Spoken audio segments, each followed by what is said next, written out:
بسم اللہ الرحمن الرحیم۔ السلام علیکم۔ اب ہم کتاب اقتباس از نہج البلاغہ کا پارٹ نمبر 3 پڑھیں گے۔ شریعت اسلام کی گرہ قدری اور پیغمبر کی عظمت کے متعلق فرمایا۔ خطبہ نمبر 104۔ تمام حمد اس اللہ کے لیے کہ جس نے شریعت اسلام کو جاری کیا اور اس کے سرچشمہ ہدایت پر اترنے والوں کے لیے اس کے قوانین کو آسان کیا اور اس کے اراکین کو حریف کے مقابلے میں غلبہ و سرفرازی دی۔ چنانچہ جو اس سے وابستہ ہو اس کے لیے امن، جو اس میں داخل ہوا اس کے لیے صلح آشتی، جو اس کی بات کرے اس کے لیے دلیل، جو اس کی مدد لے کر مقابلہ کرے اس کے لیے اسے گواہ قرار دیا ہے، اور اس سے قصب ضیاء کرنے والے کے لیے نور، سمجھنے بوجھنے اور سوچ بچار کرنے والے کے لیے فہم و دانش، غور کرنے والے کے لیے روشن نشانی، ارادہ کرنے والے کے لیے بصیرت، نصیحت قبول کرنے والے کے لیے عبرت، تصدیق کرنے والے کے لیے نجات، بھروسہ کرنے والے کے لیے اطمینان، ہر چیز اسے سونپ دینے والے کے لیے راحت، صبر کرنے والے کے لیے سپر بنایا ہے۔ وہ تمام سیدھی راہوں میں زیادہ روشن اور تمام عقیدتوں میں زیادہ واضح ہے۔ اس کے مینار بلند، راہیں درخشاں اور چراغ روشن ہیں۔ اس کا میدان عمل باوقار اور مقصد و غایت بلند ہے۔ اس کے میدان میں تیز رفتار گھوڑوں کا اجتماع ہے، اس کی طرف بڑھنا مطلوب و پسندیدہ ہے۔ اس کے شہسوار عزت والے اور اس کا راستہ اللہ و رسول صلی اللہ علیہ وسلم کی تصدیق ہے، اور اچھے اعمال راستے کے نشانات ہیں۔ دنیا گھوڑ دوڑ کا میدان اور موت پہنچنے کی حد، اور قیامت گھوڑوں کے جمع ہونے کی جگہ اور جنت بڑھنے کا انعام ہے۔ اسی خطبے کا یہ جز نبی صلی اللہ علیہ وسلم کے متعلق ہے، یہاں تک کہ آپ صلی اللہ علیہ وسلم نے روشنی ڈھونڈنے والے کے لیے شعلے بھڑکائے اور راستہ کھوکر سواری کے روکنے والے کے لیے نشانات روشن کیے۔ اے اللہ، وہ تیرے بھروسے کا امین اور قیامت کے دن تیرا ٹھہرایا ہوا گواہ ہے۔ وہ تیرا نبی مرسل و رسول برحق ہے، جو دنیا کے لیے نعمت و رحمت ہے۔ خدایا تو انہیں اپنے عدل و انصاف سے ان صلی اللہ علیہ وسلم کا حصہ عطا کر، اور اپنے فضل سے انہیں دوہرے حسنات اجر میں دے۔ اے اللہ، ان صلی اللہ علیہ وسلم کی عمارت کو تمام عماروں کی عمارتوں پر فوقیت عطا کر، اور اپنے پاس ان کی عزت و آبرو سے مہمانی کر، اور ان کے مرتبے کو بلندی و شرف بخش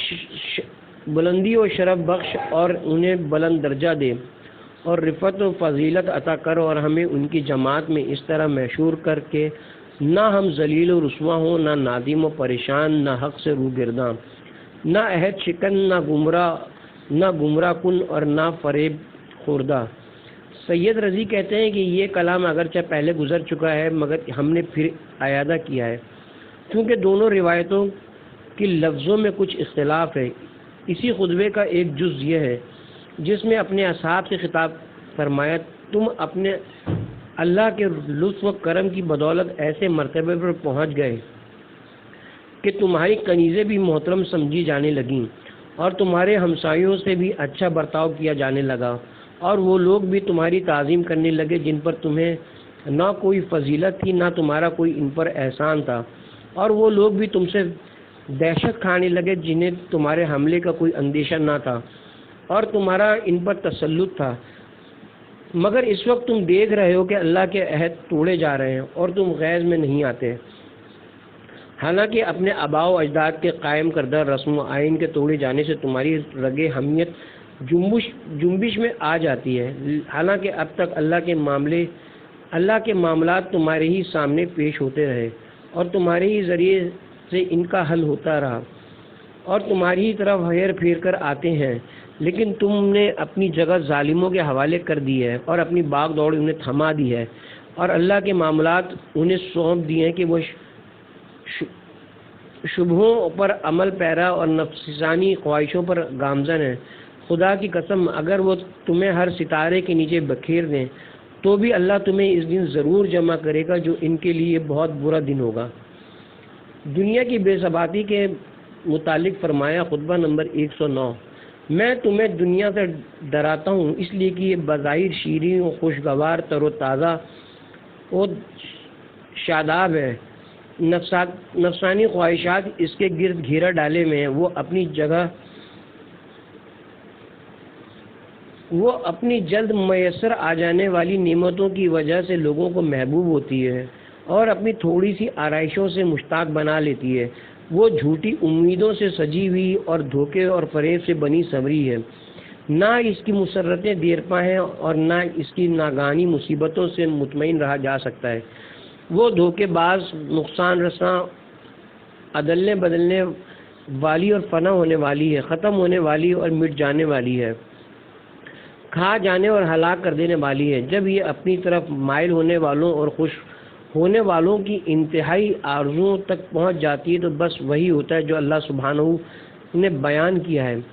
اس دنیاوی زندگی کی مثال ایسی ہے جیسے وہ پانی جسے ہم نے آسمان سے اتارا تو زمین کا سبزہ اس سے گھل مل گیا اور اچھی طرح پھولا پھلا، پھر سوکھ کر تنکا تنکا ہو گیا، جسے ہوائیں ادھر سے ادھر اڑائے پھرتی ہیں، اور اللہ ہر چیز پر قادر ہے۔ جو شخص اس دنیا کا عیش و آرام پاتا ہے تو اس کے بعد اس کے آنسو بھی بہتے ہیں، اور جو شخص دنیا کی مسرتوں کا رخ دیکھتا ہے وہ مصیبتوں میں دھکیل کر اس کو اپنی بے رخی بھی دکھاتی ہے، اور جس شخص پر راحت و آرام کی بارش کے ہلکے ہلکے چھینٹے پڑے ہیں اس پر مصیبت و بلا کی دھواں دار بارشیں بھی ہوتی ہیں۔ یہ دنیا ہی کے مناسب حال ہے کہ صبح کو کسی کی دوست بن کر اس کا دشمن سے بدلہ چکائے اور شام کو یوں ہو جائے کہ گویا کوئی جان پہچانی نہ تھی۔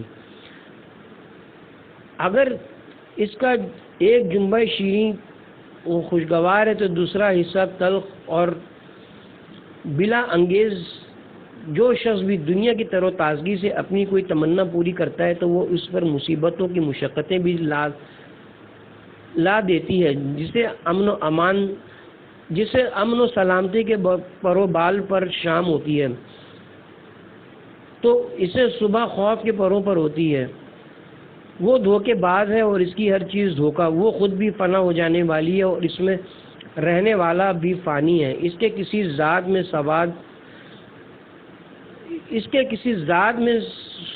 سواز اور تقوی کے بھلائی نہیں ہے۔ جو شخص کم حصہ لیتا ہے وہ اپنے لیے راحت کے سامان بڑھا لیتا ہے، اور جو دنیا کو زیادہ سے زیادہ سمیٹتا ہے وہ اپنے لیے تباہ کن چیزوں کا اضافہ کر لیتا ہے، حالانکہ اسے اپنے مال و متاع سے بھی جلدی الگ ہونا ہے۔ کتنے ہی لوگ ایسے ہیں جنہوں نے دنیا پر بھروسہ کیا اور اس نے انہیں مصیبتوں میں ڈال دیا، اور کتنے ہی اس پر اطمینان کیے بیٹھے تھے جنہیں اس نے پچھاڑ دیا، اور کتنے ہی روب تندنا والے تھے جنہیں حقیر و پست بنا دیا، اور کتنے ہی نخوت اور غرور والے تھے جنہیں ذلیل کر کے چھوڑا۔ اس کی بادشاہی دست بدست منتقل ہونے والی چیز، اس کا سرچشمہ گندلا، اس کا خوشگوار پانی کھاری، اس کی حلاوتیں علوا کے مانند تلخ ہیں، اس کے کھانے زہر حلال اور اس کے اسباب و ذرائع کے سلسلے بودے ہیں۔ زندہ رہنے والے مارے سے ہلاکت میں ہیں اور تندرست کو بیماریوں کا سامنا ہے۔ اس کی سلطنت چھن جانے والی، اس کا زبردست زیر دست بننے والا مالدار بدبختیوں کا ستایا ہوا اور ہمسایہ لٹایا ہوا ہے۔ کیا تم انہی سابقہ لوگوں کے گھروں میں نہیں بستے جو لمبی عمروں والے، پائیدار نشانیوں والے، بڑی بڑی امیدوں والے، زیادہ گنتی و شمار والے اور بڑے لاؤ لشکر والے تھے؟ وہ دنیا کی کس طرح پرستش کرتے رہے اور اسے آخرت پر کیسا ترجیح دیتے رہے، پھر بغیر کسی ایسے زاد و راحلہ کے جو انہیں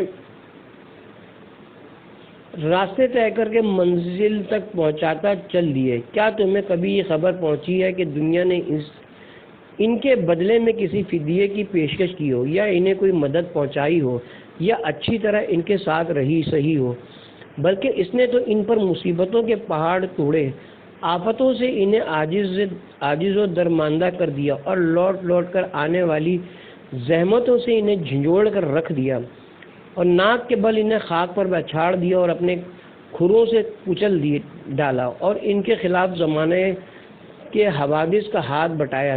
تم نے تو دیکھا ہے کہ جو ذرا دنیا کی طرف جھکا اور اس کا اختیار کیا اور اس سے لپٹا، تو اس نے اپنے تیور بدل کر ان سے کیسی اجنبیت اختیار کر لی، یہاں تک کہ وہ ہمیشہ ہمیشہ کے لیے اس سے جدا ہو کر چل دیا، اور اس نے انہیں بھوک کے سوا کچھ زیادہ راہ نہ دیا، اور ایک تنگ جگہ کے سوا کوئی ٹھہرے کا سامان نہ کیا، اور سوا گھپ اندھیرے کی کوئی روشنی نہ دی، اور ندامت کے سوا کوئی نتیجہ نہ دیا۔ تو کیا تم اسی دنیا کو ترجیح دیتے ہو، یا اسی پر مطمئن ہو گئے ہو، یا اسی پر مرے جا رہے ہو، جو دنیا پر بے اعتماد نہ رہے ہو اور اس میں بے خوف و خطر ہو کر رہے؟ اس کے لیے یہ بہت برا گھر ہے، جان لو، اور حقیقت میں تم جانتے ہی ہو کہ ایک نہ ایک دن تمہیں دنیا کو چھوڑنا ہے اور یہاں سے کوچ کرنا ہے۔ ان لوگوں سے عبرت حاصل کرو جو کہا کرتے تھے کہ ہم سے زیادہ قوت و طاقت والا تو کون ہے، انہیں لاد کر قبروں تک پہنچایا، مگر اس طرح نہیں کہ انہیں سوار سمجھا جائے، انہیں قبروں میں اتار دیا گیا، مگر وہ مہمان نہیں کہلاتے، پتھروں سے ان کی قبریں چن دی گئیں، اور خاک کے کفن ان پر ڈال دیے گئے، اور گلی سڑی ہڈیوں کو ان کا ہمسایہ بنا دیا گیا ہے۔ وہ ایسے ہمسائے کہ جو پکارنے والے کو جواب نہیں دیتے، اور نہ زیادتیوں کو روک سکتے ہیں، اور نہ رونے دھونے والوں کی پرواہ کرتے ہیں۔ اگر بادل جھوم کر ان پر برسیں تو خوش نہیں ہوتے، اور قحط آئے تو ان پر مایوسی نہیں چھاتی۔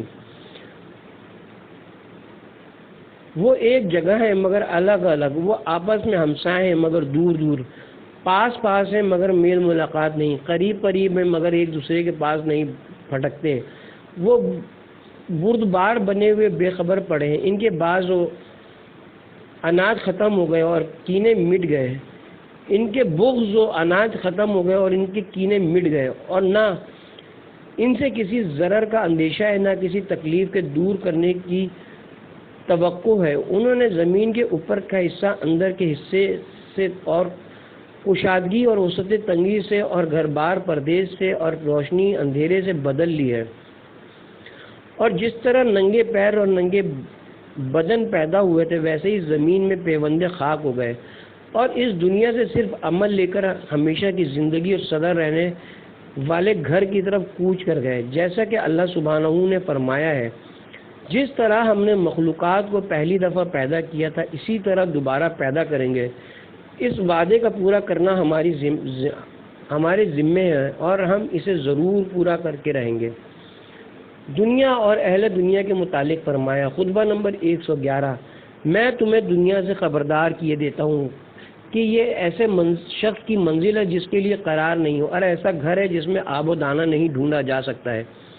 یہ اپنے باطل سے آراستہ ہے اور اپنی آرائشوں سے دھوکہ دیتی ہے۔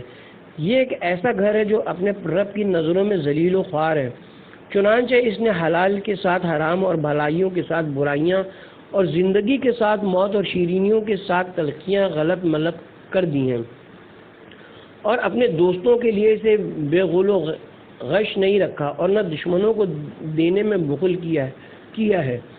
اس کی بھلائیاں بہت ہی کم ہیں اور برائیاں جہاں چاہو موجود، اس کی جمع پونجی ختم ہو جانے والی، اور اس کا ملک چھن جانے والا، اور اس کی آبادیاں ویران ہو جانے والی ہیں۔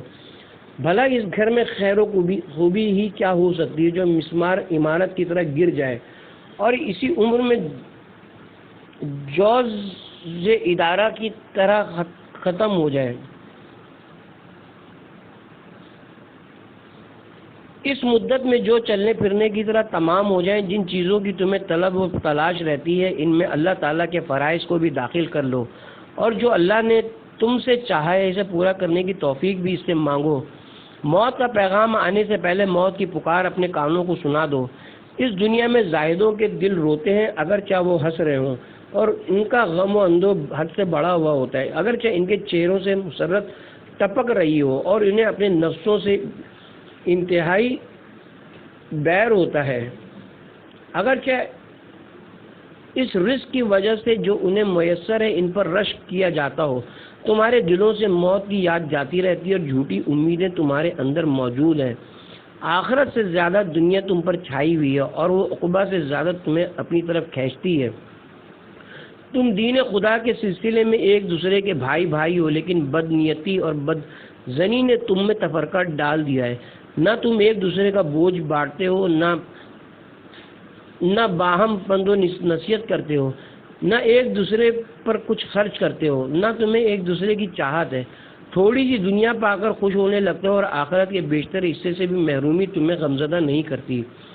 ذرا سی دنیا کا تمہارے ہاتھوں سے نکلنا تمہیں بے چین کر دیتی ہے، یہاں تک کہ بے چینی تمہارے چہروں سے ظاہر ہونے لگتی ہے اور کوئی بھی چیز پر تمہاری بے صبریوں سے آشکارا ہو جاتی ہے، گویا یہ دنیا تمہارا مستقل مقام ہے اور دنیا کا ساز و برگ ہمیشہ رہنے والا ہے۔ تم میں سے کسی کو بھی اپنے کسی بھائی کا ایسا عیب اچھالنے سے کہ جس کے ظاہر ہونے سے ڈرتا ہے، صرف یہ امر معنی ہوتا ہے کہ وہ بھی اس کا ویسا ہی عیب کھول کر اس کے سامنے رکھ دے گا۔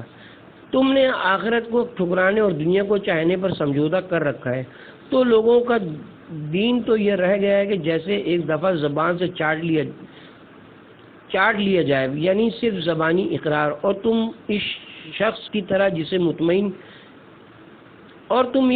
طرح مطمئن ہو چکے ہو کہ جو اپنے کام دھندوں سے فارغ ہو گیا ہو اور اپنے مالک کی رضا مندی حاصل کر لی ہو۔ خداوند عالم کی عظمت اور قرآن کی اہمیت۔ خطبہ نمبر 131۔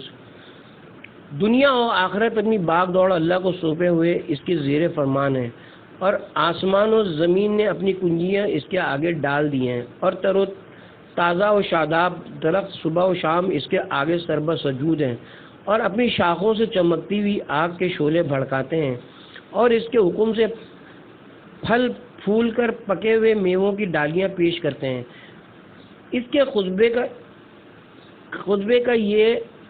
کا ایک جز یہ ہے: اللہ کی کتاب تمہارے سامنے اس طرح کھل کر بولنے والی ہے کہ اس کی زبان کہیں لڑکھڑاتی نہیں، اور ایسا گھر ہے جس کے کھمبے سرنگوں نہیں ہوتے، اور ایسی عظمت ہے کہ اس کے معاون شکست نہیں کھاتے۔ اسی خطبے کے ذیل میں فرمایا: اللہ نے آپ کو اس وقت بھیجا جبکہ رسولوں کی بعثت کا سلسلہ رکا پڑا تھا اور لوگوں میں جتنے منہ تھے اتنی باتیں تھیں، چنانچہ آپ کو سب رسولوں سے آخر میں بھیجا اور آپ کے ذریعے سے وحی کا سلسلہ ختم کیا۔ آپ نے اللہ کی راہ میں ان لوگوں سے جہاد کیا جو ان سے پیٹ پھرائے ہوئے تھے اور دوسروں کو اس کا ہمسر ٹھہراتے تھے۔ اسی خطبے کا ایک جز یہ ہے: دل کے اندھے کا منتہا نظر یہی دنیا ہوتی ہے کہ اسے اس کے سوا کچھ نظر نہیں آتا، اور نظر رکھنے والے کی نگاہیں اس سے پار چلی جاتی ہیں، اور وہ اس امر کا یقین رکھتا ہے کہ اس کے بعد بھی ایک گھر ہے۔ نگاہ رکھنے والا اس سے نکلنا چاہتا ہے اور اندھا اسی پر نظریں جمائے رہتا ہے۔ با بصیرت اس سے آخرت کے لیے زیادہ راہ حاصل کرتا ہے، اور بے بصیرت اسی کے سر و سامان میں لگا رہتا ہے۔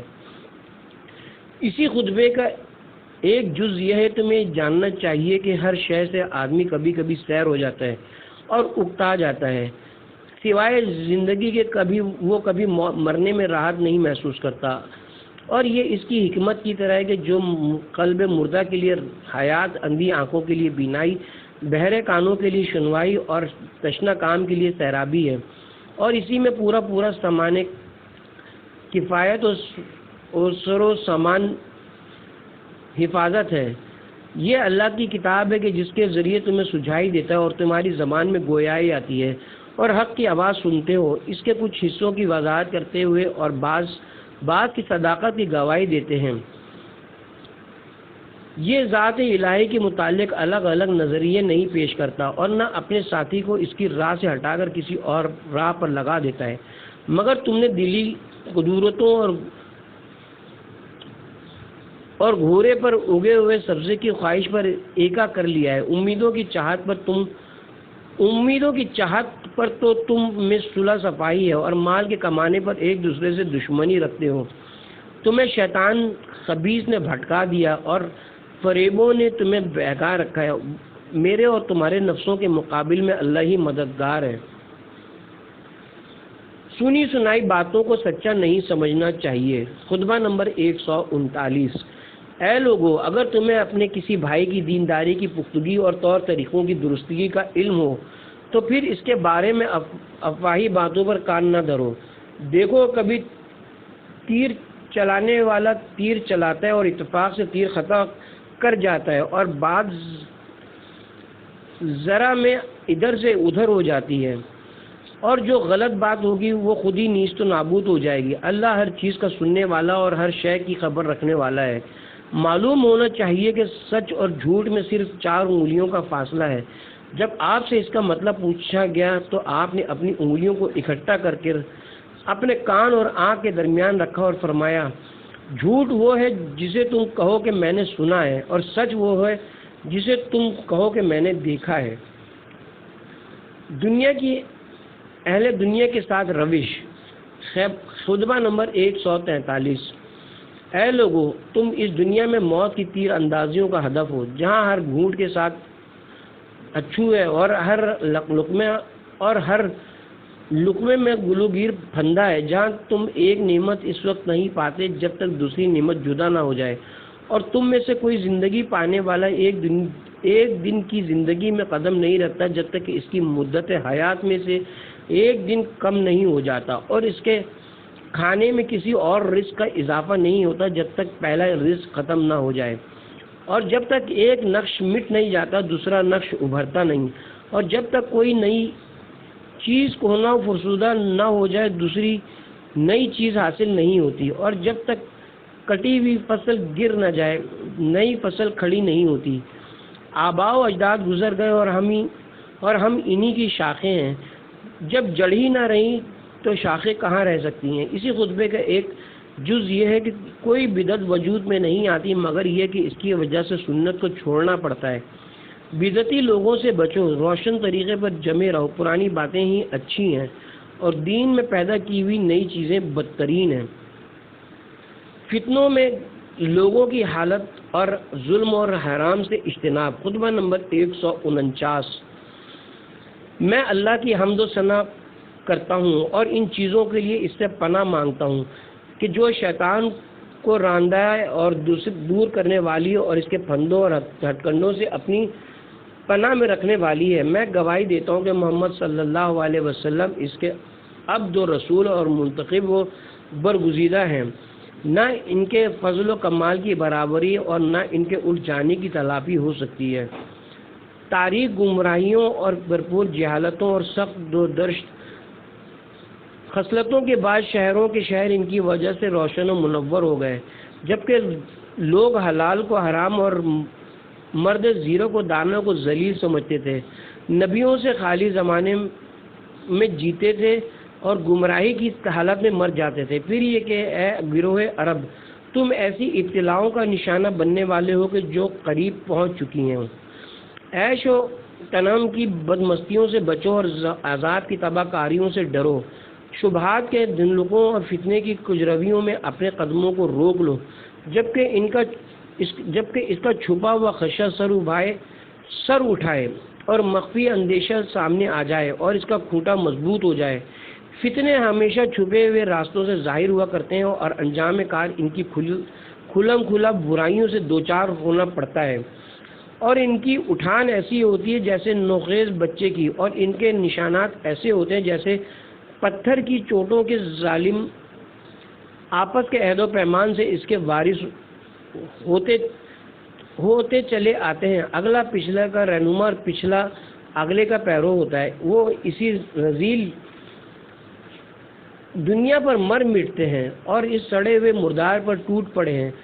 جلد ہی پیروکار اپنے پیشرو رہنماؤں سے اظہار بیزاری کریں گے اور ایک دوسرے کی دشمنی کے ساتھ علیحدگی اختیار کر لیں گے اور سامنے ہونے پر ایک دوسرے کو لعنت کریں گے۔ اس دور کے بعد ایک فتنہ ایسا آئے گا جو امن و سلامتی کو تہو بالا کرنے والا اور تباہی مچانے والا اور خلق خدا پر سختی کے ساتھ حملہ آور ہوگا، تو بہت سے دل ٹھہراؤ کے بعد ڈاواں ڈول اور بہت سے لوگ ایمان کی سلامتی کے بعد گمراہ ہو جائیں گے۔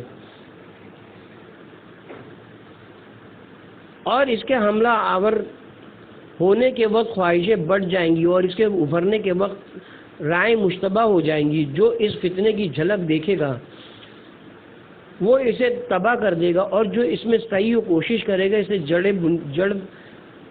جڑے بنیاد سے اکھاڑ دے گا، اور آپس میں ایک دوسرے کو اس طرح کاٹنے لگیں گے جس طرح وحشی گدھے اپنی بھیڑ میں ایک دوسرے کو دانتوں سے کاٹتے ہیں۔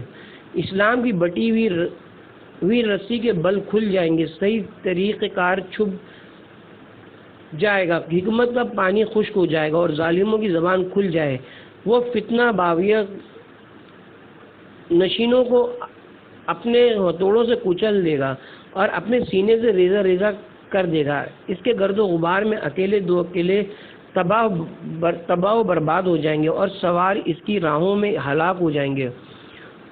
وہ حکم الہی کی تلخیاں لے کر آئے گا اور دودھ کے بجائے خالص خون دوہے گا، دین کے میناروں کو ڈھا دے گا اور یقین کے اصولوں کو توڑ دے گا۔ عقل مند اس سے بھاگیں گے اور شر پسند اس کے کرتا دھرتا ہوں گے۔ وہ گرجنے اور چمکنے والا ہوگا اور پورے زوروں کے ساتھ سامنے آئے گا۔ سب رشتے ناطے اس سے توڑ دیے جائیں گے اور اسلام سے علیحدگی اختیار کر لی جائے گی۔ اس سے الگ تھلگ رہنے والا بھی اس میں مبتلا ہو جائے گا اور اس سے نکل بھاگنے والا بھی اپنے قدم اس سے باہر نہ نکال سکے گا۔ اسی خطبے کا ایک جز یہ ہے جس میں ایمان والوں کی حالت کا ذکر ہے۔ کچھ تو ان میں سے شہید ہوں گے کہ جن کا بدلہ نہ لیا جا سکے گا، اور کچھ خوفزدہ ہوں گے جو اپنے لیے پناہ ڈھونڈتے پھریں گے۔ انہیں قسموں اور ظاہری ایمان کی فریب کاریوں سے دھوکہ دیا جائے گا۔ تم فتنوں کی طرف راہ دکھانے والے نشان اور بدعتوں کے سربراہ نہ بنو۔ تم ایمان والی جماعت کے اصولوں اور ان کی عبادت و اطاعت کے طور طریقوں پر جمے رہو۔ اللہ کے پاس مظلوم بن کر جاؤ، ظالم بن کر نہ جاؤ۔ شیطان کی راہوں اور تمرد و سرکشی کے مقاموں سے بچو۔ اپنے پیٹ میں حرام کے لقمے نہ ڈالو، اس لیے کہ تم اس کی نظروں کے سامنے ہو، جس سے معصیت اور خطا کو تمہارے لیے حرام کیا ہے اور اطاعت کی راہیں آسان کر دی ہیں۔ دنیا کی بے ثباتی اور پند و موذیت۔ خطبہ نمبر 155۔ تمام حمد اس اللہ کے لیے جس نے حمد کو اپنے ذکر کا افتتاحیہ، اپنے فضل و احسان کے بڑھانے کا ذریعہ اور اپنی نعمتوں اور عظمتوں کا دلیل راہ قرار دیا ہے۔ اے اللہ کے بندوں، باقی ماندہ لوگوں کے ساتھ بھی زمانے کی وہی روش رہے گی جو گزر جانے والے کے ساتھ تھی۔ جتنا زمانہ گزر چکا ہے وہ پلٹ کر نہیں آئے گا، اور جو کچھ اس میں ہے وہ بھی ہمیشہ رہنے والا نہیں۔ آخر میں بھی اس کی کارگزاریاں وہی ہوں گی جو پہلے رہ چکی ہیں۔ اس کی مصیبتیں ایک دوسرے سے بڑھ جانا چاہتی ہیں اور اس کے جھنڈ ایک دوسرے کے عقب میں ہیں۔ گویا تم قیامت کے دامن سے وابستہ ہو کہ وہ تمہیں دھکیل کر اس طرف لے جا رہی ہے جس طرف لڑکارنے والا اپنی اونٹنیوں کو۔ جو شخص اپنے نفس کو سنوارنے کے بجائے اور چیزوں میں پڑ جائے وہ تیرگیوں میں سرگرداں اور ہلاکتوں میں پھنسا رہتا ہے، اور شیاطین اسے سرکشیوں میں کھینچ کر لے جاتے ہیں اور اس کی بدعمالیوں کو اس کے سامنے سج دیتے ہیں۔ آگے بڑھنے والوں کی آخری منزل جنت ہے اور عمدن کوتاہیاں کرنے والے کی حد جہنم ہے۔ اللہ کے بندوں، یاد رکھو کہ تقوی ایک مضبوط قلعہ ہے اور فسق و فجور ایک کمزور چار دیواری ہے کہ جو نہ اپنے رہنے والوں سے تباہیوں کو روک سکتی ہے اور نہ ان کی حفاظت کر سکتی ہے۔ دیکھو، تقوی ہی وہ چیز ہے جس سے گناہوں کا ڈنک کاٹا جاتا ہے اور یقینی سے منتہی مقصد کی کامرانیاں حاصل ہوتی ہیں۔ اے اللہ کے بندوں، اپنے نفس کے بارے میں کہ جو تمہیں تمام نفسوں سے زیادہ عزیز و محبوب ہے، اللہ سے ڈرو۔ اس نے تمہارے لیے حق کا راستہ کھول دیا ہے اور اس کی راہیں اجاگر کر دی ہیں۔ اب یا تو امٹ بدبختی ہوگی یا دائمی خوش بختی۔ وہ سعادت دار فانی سے عالم باقی کے لیے توشہ مہیا کر لو۔ تمہیں زیادہ راہ کا پتہ دیا جا چکا ہے اور کوچ کا حکم مل چکا ہے اور چل چلاؤ کے لیے جلدی مچائی جا رہی ہے۔ تم ٹھہرے ہوئے سواروں کے مانند ہو کہ تمہیں یہ پتہ نہیں کہ کب روانگی کا حکم دیا جائے گا۔ بھلا وہ دنیا کو لے کر کیا کرے گا جو آخرت کے لیے پیدا کیا گیا ہو؟ اس مال کا کیا کرے گا جو عنقریب اس سے چھن جانے والا ہے اور اس کا مظلومہ و حساب اس کے ذمہ رہنے والا ہے۔ اللہ کے بندوں، خدا سے نے جس بھلائی کا وعدہ کیا ہے اسے چھوڑا نہیں جا سکتا، اور جس برائی سے روکا ہے اس کی خواہش نہیں کی جا سکتی۔ اے اللہ کے بندوں، اس دن سے ڈرو کہ جس میں عملوں کی جانچ پڑتال اور زلزلوں کی بہتات ہوگی، اور بچے تک اس میں بوڑھے ہو جائیں گے۔ اے اللہ کے بندوں، یقین رکھو کہ خود تمہارا ضمیر تمہارا نگہبان، اور خود تمہارے اعضاء و جوارے تمہاری نگران ہیں، اور تمہارے عملوں اور سانسوں کی گنتی کو صحیح صحیح یاد رکھنے والے کارامن کاتبین ہیں۔ ان سے نہ صرف اندھیری رات کی اندھیریاں چھپائی جا سکتی ہیں، اور نہ بند دروازے تمہیں اوجھل کر سکتے ہیں۔ بلا شبہ آنے والا کل آج کے دن سے قریب ہے۔ آج کا دن اپنا سب کچھ لے کر چلا جائے گا، اور کل اس کے عقب میں آیا ہی چاہتا ہے۔ گویا تم میں سے ہر شخص زمین کے اس حصے پر کہ جہاں تنہائی کی منزل اور گڑھے کے نشان قبر ہے پہنچ چکا ہے۔ اس تنہائی کے گھر، وحشت کی منزل اور مسافرت کے عالم تنہائی کی ہولناکیوں کا کیا حال بیان کیا جائے گا۔ گویا کہ سور کی آواز تم تک پہنچ چکی ہے، اور قیامت تم پر چھا چکی ہے، اور آخری فیصلہ سننے کے لیے تم قبروں سے نکل آئے ہو۔ باطل کے پردے تمہاری آنکھوں سے ہٹا دیے گئے ہیں، اور تمہارے ہیلے بہانے دب چکے ہیں، اور حقیقتیں تمہارے لیے ثابت ہو گئی ہیں، اور تمام چیزیں اپنے مقام کی طرف پلٹ پڑی ہیں۔ عبرتوں سے پند و نصیحت اور زمانے کے الٹ پھیر سے عبرت حاصل کرو، اور ڈرانے والی چیزوں سے فائدہ اٹھاؤ۔